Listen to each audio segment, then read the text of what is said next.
एक योद्धा होकर विद्या से हार गए। यदि वो कृष्ण मर चुका होता तो ऐसी हार पे मैं स्वयं ही आत्मदाह कर लेता महाराज। एक योद्धा कभी अपमान के साथ जी नहीं सकता, किंतु मेरा लक्ष्य अभी अपूर्ण है। वो कृष्ण अभी जीवित है और मैं उस कृष्ण के अंत के लिए जीवित हूं। हमारी चलती तो एक झटके में उस अच्युता को घर से बाहर फेंकवा देते महाराज, परंतु अंत में है तो हम मनुष्य ही ना। और वो अच्युता वो साधारण मनुष्य नहीं है महाराज, वो मायावी है, मायावी।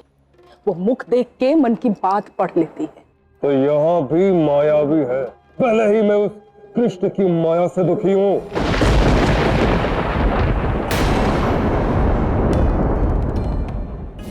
नहीं, उस कृष्ण और उस वृद्धा का कोई संबंध तो नहीं? तो ये सब कुछ कृष्ण तो नहीं कर रहा? क्या पता लगाओ ये सब क्या हो रहा है।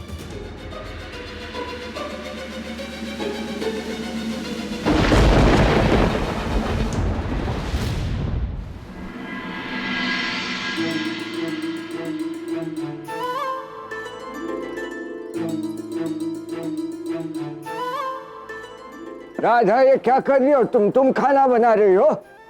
वो बाबा के भोजन का समय हो गया है ना। अरे ये क्या है, तुम अभी पूर्णतः स्वस्थ भी नहीं हुई और ये कार्य तो उस आयन और जटिला का है ना। कहाँ गया वो भगोड़ा है और कहाँ गई वो जटिला? आज तो मैं इन्हें छोड़ूंगी नहीं। कहाँ है इनको? नहीं रुकिए, देखिए ऐसा मत कीजिए। चलो ठीक है, तुम कहती हो तो छोड़ देती हूँ, किंतु एक शर्त पे। अभी तुम्हारे मन में कोई बात चल रही है, वो बात मुझे बता। यदि ऐसा किया तो ही मैं उन्हें छोड़ूंगी, अन्यथा मैं नहीं, ऐसी तो कोई बात नहीं है। मुख देखकर मन की बात। अच्छा बाबा ठीक है।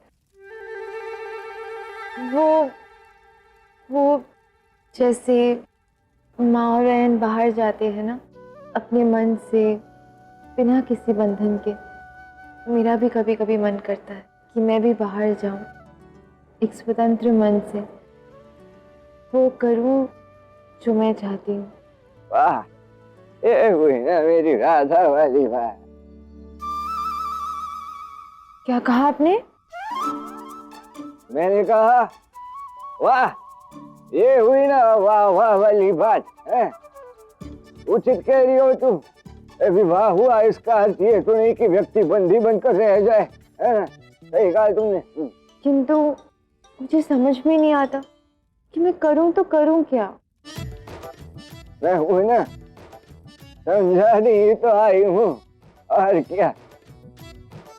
देखो तुम चिंता मत करो, मैं कुछ सोचती, कुछ बढ़िया सा सोचती हूँ, ठीक है?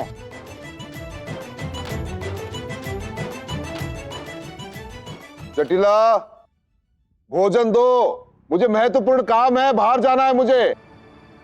जटिला तो गई। आप सभी क्यों कर रही हैं? पकड़ो इसे।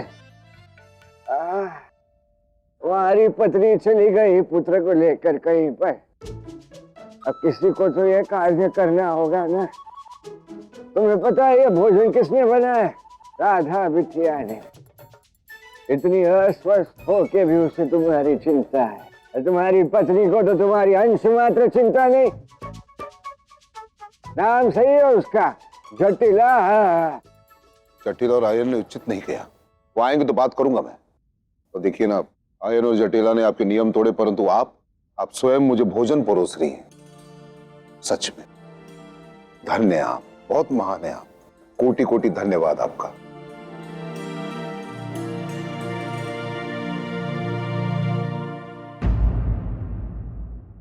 वो क्या है बेटा? ये उस संदूक में क्या है?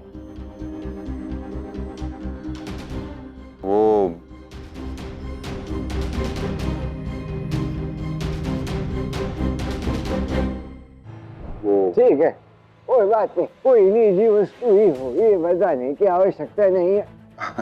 नहीं नहीं, ऐसी कोई बात नहीं है। अरे मैं कह रही हूँ ना, कोई बात नहीं, तुम छोड़ो, तुम भोजन करो। हाँ, तुम्हें अस्वस्थ नहीं पड़ना है, मैं आती हूँ। जी धन्यवाद।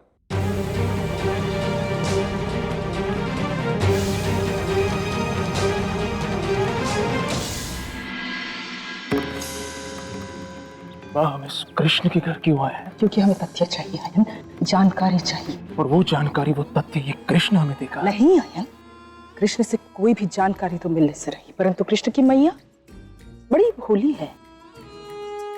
उनके मुंह से कोई ना कोई बात तो अवश्य निकाल लूंगी मैं, और यही एकमात्र मार्ग है हमारे पास। हमें पता करना ही होगा कृष्ण ये सब कर कैसे रहा है। अब यशोदा जटिला जीजी, आप यहाँ? प्रणाम काकी। अच्छा लगा आपसे मिलकर। आयान और राधा के विवाह के पश्चात आप पहली बार यहाँ आई हैं। परंतु आपने शगुन वाली मिठाई भेजने में तनिक भी विलंब नहीं किया था, क्यों? आइए ना, ये छोटी सी भेंट आपके लिए ली। इसकी क्या आवश्यकता थी?